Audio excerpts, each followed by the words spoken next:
வணக்கம்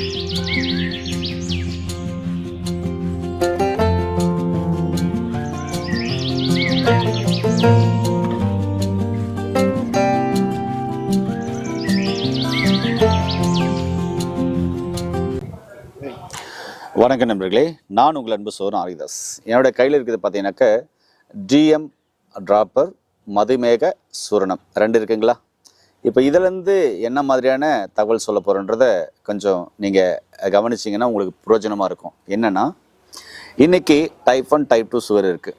அதுலேயும் குறிப்பாக டைப் 2 சுகர் எல்லாருக்குமே இருக்குது. இந்த டைப் 1க்கும் கேட்கும், டைப் 2க்கு குறிப்பாக நான் பேசுகிறது என்ன அப்படின்னு சொன்னால், சாப்பிட்றதுக்கு முன்னாடி சாப்பிட்ட பின்னாடி இவ்வளோ சுகர் இருக்குன்றீங்களா, அவங்களுக்கு இந்த டிஎம் டிராப்பர் காலை மதியம் இரவு 3 வேளையும் 25 சொட்டு விட்டுட்டு வந்தீங்கன்னா, அதாவது எப்படின்னா ஒரு அரை டம்ளர் தண்ணியில் 25 சொட்டு விட்டு கலக்கி குடிச்சிட்டு வந்தீங்கன்னா உங்களுடைய சர்க்கரையின் அளவு படிப்படியாக குறையும். இது மதுமேக சூரணம். இதுவும் பார்த்தீங்கன்னா காலை நைட்டு ஒரு ஸ்பூன் எடுத்து சுடு தண்ணியில் கலந்து சாப்பிட்ட பின்னாடி குடிச்சிட்டு வந்தீங்கன்னா உங்களுடைய சர்க்கரையின் அளவு பார்த்தீங்கன்னாக்கா படிப்படியாக குறையும்.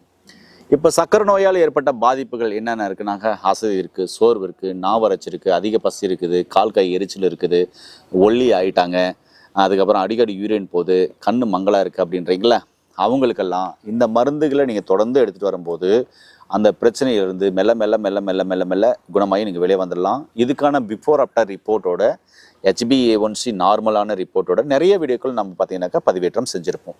சரிங்களா. சாப்பிட்றதுக்கு முன்னாடி சாப்பிட்ட பின்னாடி எல்லாம் நார்மலாகிடும், சீக்கிரமாக நார்மலாகிடும்.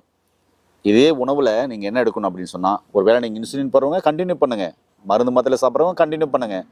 அதோடு சேர்த்து பார்த்தீங்கன்னாக்கா இந்த மருந்துகளையும் நீங்கள் தொடர்ந்து எடுத்துகிட்டு வரணும். எடுத்துகிட்டு வரும்போது கொஞ்சம் கொஞ்சமாக உங்கள் மருத்துவ ஆலோசனை அந்த மருந்தை வித்ட்ரா பண்ணிடலாம். அதுக்கப்புறம் இந்த மருந்து எடுத்து இதுவும் நிப்பாட்டிடலாம். நீங்கள் எடுக்க வேண்டிய உணவுகள் என்னென்னா, காட்டு யானம் அரிசின்னு ஒரு அரிசி இருக்குது. இதை நீங்கள் இட்லியா, தோசையா, பொங்கலா, சாப்பாடா, பிரியாணியா, கஞ்சியா, கூழா, எது வேணாலும் அரிசியில் என்னென்ன உணவுகள் செய்வீங்களோ அந்த உணவெல்லாம் அதுலேயும் செஞ்சு சாப்பிட்லாம். சரிங்களா. ரொம்ப நல்லா டேஸ்ட்டாக இருக்கும். ஏங்க நல்லா புரிஞ்சுக்கோங்க, 1 நாள் 2 நாள் சாப்பிட்டு எனக்கு சுகர் குறையிலையே அப்படின்ற சொல்கிறது எப்படின்னு எனக்கு தெரியல. அப்படி சொல்லக்கூடாதுன்னு சொல்ல வரேன். நான் சொல்கிறது ஒரு மாதமாக தான் நீங்கள் ட்ரை பண்ணாதான் அந்த ரிசல்ட் தெரியும்னு சொல்கிறேன். அப்போ காட்டு இனம் அரிசியால் செய்யப்பட்ட உணவுகளை தொடர்ந்து நீங்கள் எடுக்கணும்.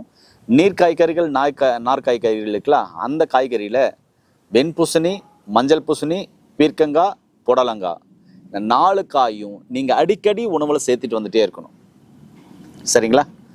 அடுத்தது பார்த்தீங்கன்னா, நீங்கள் சாப்பிட்ற உணவுகளில் தொடர்ந்து பார்த்தீங்கன்னா கருஞ்சீரகத்தை தேவையான அளவு சேர்த்திக்கிறது ரொம்ப ரொம்ப நல்லது. அதே மாதிரி நாட்டு மருந்துகளை போனீங்கன்னாக்க சீந்தில் அப்படின்ற ஒரு மூலிகை பொடி கிடைக்கும். அந்த மூலிகை பொடியை நீங்கள் டீ மாதிரி ஒரு வேளை போட்டு குடிக்கிறது நல்லது. முக்கியமாக முளை கட்டின வெந்தயம் ரொம்ப சிரமம்தான், ஆனால் செஞ்சு தான் ஆகணும். வீட்டுக்கு இருக்கிறவங்க சொன்னீங்கன்னா செஞ்சு கொடுத்துருவாங்க. ஒரு 8 மணி நேரத்தில் முளை வந்துடும். அந்த முளை கட்டின வெந்தயத்தை காலையில் இவ்வளோ, நைட்டு இவ்வளோ, முளை கட்டாமல் சாப்பிட்டீங்கன்னா கசப்பாக இருக்கும், முளை கட்டி சாப்பிட்டீங்கன்னா இனிப்பாக இருக்கும். அந்த வெந்தயத்தை காலையில் ஒரு இவ்வளோ, நைட்டு ஒரு இவ்வளோ சாப்பிட்டு வந்தீங்கன்னா உங்களுக்கு எவ்வளோ சிவியரான சர்க்கரை நோய் இருந்தாலும் அது படிப்படியாக குறையும். முக்கியமாக உங்கள் உடலுக்கு ஏற்ற உணவுகளை நீங்கள் தேர்ந்தெடுத்து சாப்பிடுவது ரொம்ப ரொம்ப சிறப்பானது. சரிங்களா. அதே மாதிரி ஒரு பொருள் சாப்பிட்றீங்கன்னா அந்த பொருளை ஜீரணமாயிட்டு திருப்பியும் பசி வர்ற வரையும் உடம்புக்கு கொஞ்சம் ஓய்வை கொடுக்கணும். எடுத்து சாப்பிட்டே இருக்கக்கூடாது. இது ரொம்ப முக்கியமானது. மீதி சாப்பிட்றத எல்லாம் சொல்கிற மாதிரி நல்லா வாயை மூடி மெண்டு உமிழ்நீரோடு சாப்பிடுங்க, பசி எடுக்கும்போது சாப்பிடுங்க, தாகம் எடுக்கும்போது தண்ணி குடிங்க, எல்லாம் சொல்லியிருப்பாங்க. ஆனால் இப்படி நீங்கள் சர்க்கரை நோய் உள்ளவங்க சாப்பிட்டு வந்தீங்கன்னா கண்டிப்பாகவே சர்க்கரை நோய் படிப்படியாக குறைஞ்சி நாளடைவில் சர்க்கரை நோயின்றது சுத்தமாக இல்லாமல் உங்களுக்கு நார்மல் ஆகிடும். இது நிறைய பேருக்கு குணப்படுத்தியிருக்கோம். பிஃபோர் ஆஃப்டர் ரிப்போர்ட்டும் நம்ம போட்டிருக்கோம். குறிப்பாக வாழ்வியல் முறை, உணவு முறையை கண்டிப்பாக மாற்றி தான் ஆகணும். அதுக்கப்புறம் நார்மல் ஆயிடுச்சு அப்படின்னா கொஞ்சம் லைஃப் ஸ்டைல் மாற்றி அழகாக நீங்கள் ரன் பண்ணி கொண்டு போகலாம், மருந்து மாத்திரைகள் இல்லாமல். சரிங்களா. இன்சுலின் போடுறவங்களுக்கு இந்த மருந்தோடு சேர்த்து டயட் பிளான் கொஞ்சம் சிவியராக நம்ம கடைப்பிடிக்கணும். அதாவது உன்னிப்பாக நோக்கி நம்ம கடைப்பிடிக்கிறது அவசியமானது. அதை 1 by 1 ஒவ்வொரு பாயிண்ட்டாக தான் குறைக்க முடியும். அது ஒரு சில வாரங்கள், ஒரு சில மாதங்கள் கூட ஆகலாம் ஒரு பாயிண்ட் குறைக்கிறதுக்கு. அப்படி மெல்ல மெல்ல குறையும் போது ஒரு சில மாதங்களாகவும் ஒரு சில வருஷங்கள் கூட ஆகலாம். எது இன்சுலினை நிப்பாட்டுறதுக்கு. ஆனால் சின்ன குழந்தைங்களுக்கு ரொம்ப ரொம்ப கடுமையாக நம்ம டயட் இருக்கணும், அதாவது அந்த உணவுகளை தேர்ந்தெடுத்து கொடுக்கணும். ஆனால் அவங்களுக்கு சீர்படுத்துறது ரொம்ப கஷ்டம். அது மருத்துவரின் மேற்பார்வையில் மருந்து எடுக்கிறது ரொம்ப ரொம்ப அவசியமானது. இதெல்லாம் மனசில் வச்சுக்கிட்டு எந்த உணவை எடுக்கணும், எந்த உணவுகள் எடுக்கக்கூடாது அப்படின்றத நீங்கள் தேர்ந்தெடுத்து சாப்பிட்டு நோய் நொடி இல்லாமல் ஆரோக்கியமாக இருங்க. மீண்டும் இன்னொரு அருமையான பதிவில் சந்திக்கலாம். நன்றி.